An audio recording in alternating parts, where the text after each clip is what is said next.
You can use the structure of a pitch to convince your audience of an idea you have.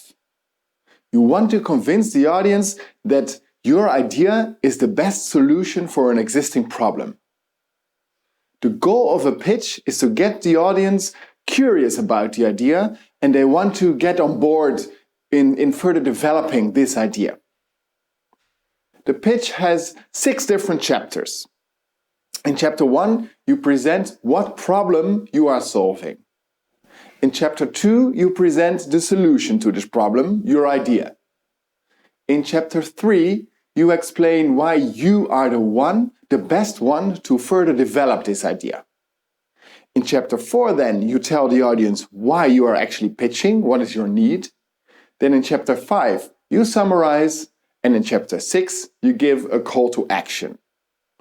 Let's look at those chapters individually. So first, the problem.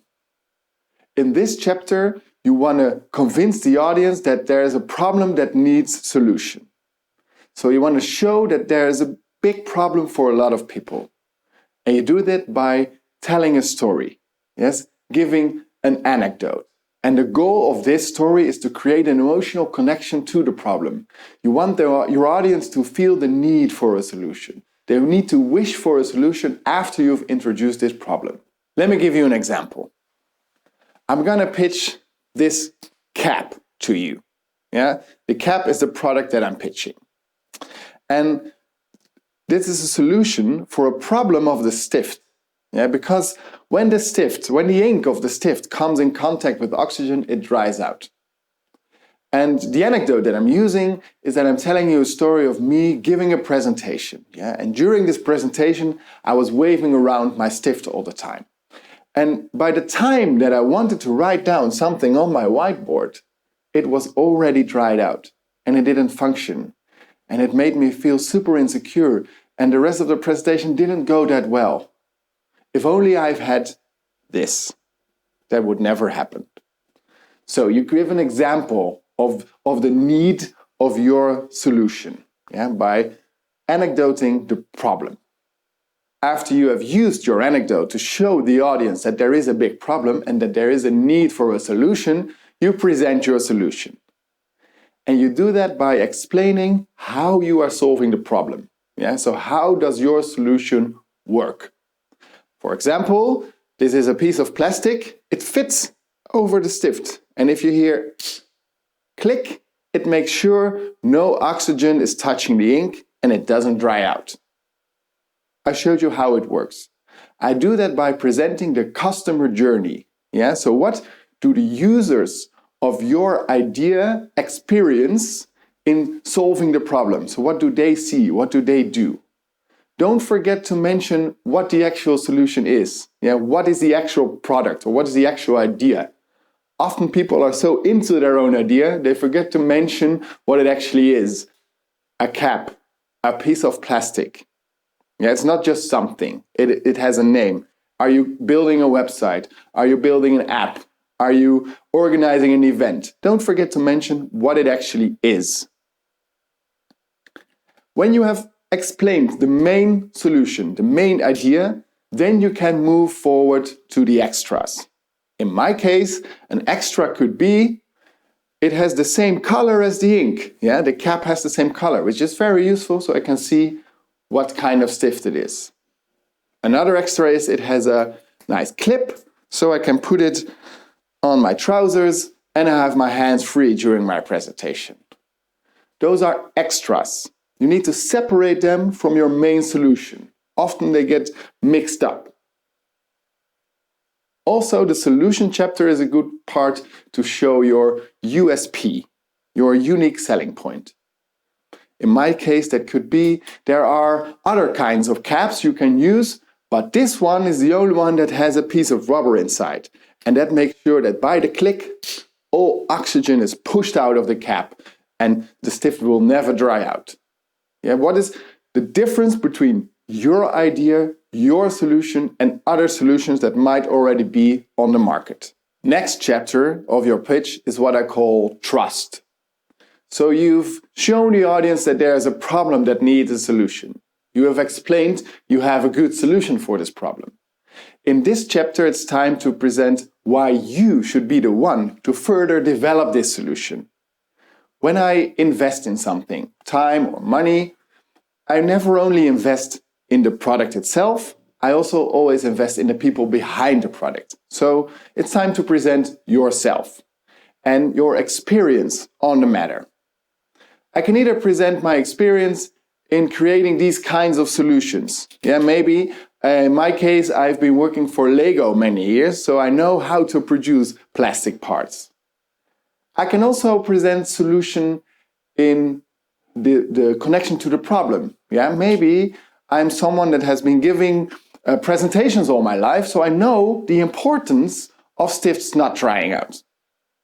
I could also show experience or network or connection to people with these kinds of problems. So I really know why they need a solution.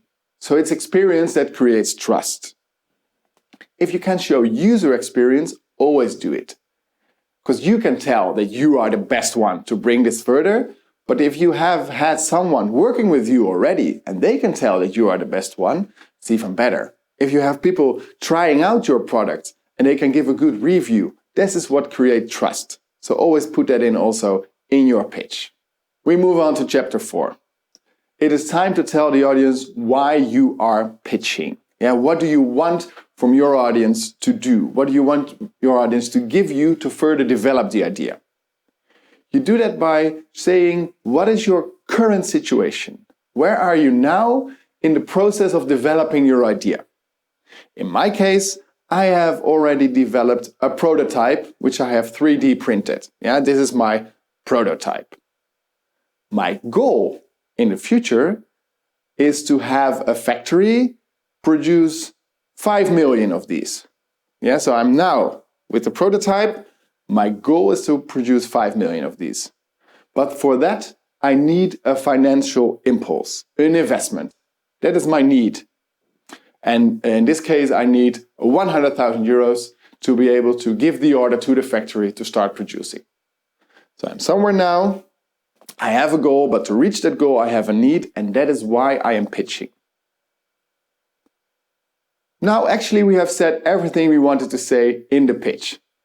We've shown there is a problem. We've shown that you have a solution for this problem. You are the right one to bring this solution further, and the audience can help you by giving you money, time, signatures, downloads, whatever. Some kind of research to help you further.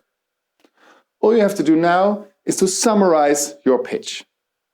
So you can summarize your pitch by giving a punchline. And the punchline says the name of your product, the cap, and what it does. With one click, it makes sure your stiff doesn't dry out. Not super creative, but it's important that you remind the audience what were we talking about. Because you've gone into a bit of details, you've become specific of your need. So what was the idea again? So that sticks in their head. And then you close up with a call to action. Yes, I've talked about it before in the other structures. A call to action is an invitation to your audience to act now. If they are interested in giving you what you need to further develop your idea, what can they do now? Maybe they can come to you after the presentation with questions. Maybe they can take with them a prototype to try it out at home. Maybe they can download a first trial version, something they can do now. That is the structure of your pitch. As a presenter of a pitch, you have a different role or a different goal in every chapter. In chapter 1, the problem, you are the storyteller. Your goal is to create an emotional connection to the problem and by that a wish for a solution. In chapter 2, you are giving an explanation. You have to take your audience through the customer journey step by step by explaining how it works. In chapter 3, you present what is already there. You present your experience. Then in chapter 4, you specify. You become specific about your need. In chapter 5, you summarize. And in chapter 6, you invite. If you have these roles of you as a presenter in the back of your head, you will automatically change your dynamics. and it will create a nice flow through the pitch, just by being aware of the goal for each chapter. So you can use the pitch to convince people of your idea, of your solution for a problem. A big challenge in the pitch is that it's always short. Usually it's no longer than 10 minutes, and sometimes even only 5 or 3 minutes. That is why in the pitch you really have to become super concrete and get to the core of your idea. What is it exactly about? Pitches are often used to convince investors to start investing in your idea or your product. That is why in the next video I will dive into where and how to talk about money in your pitch.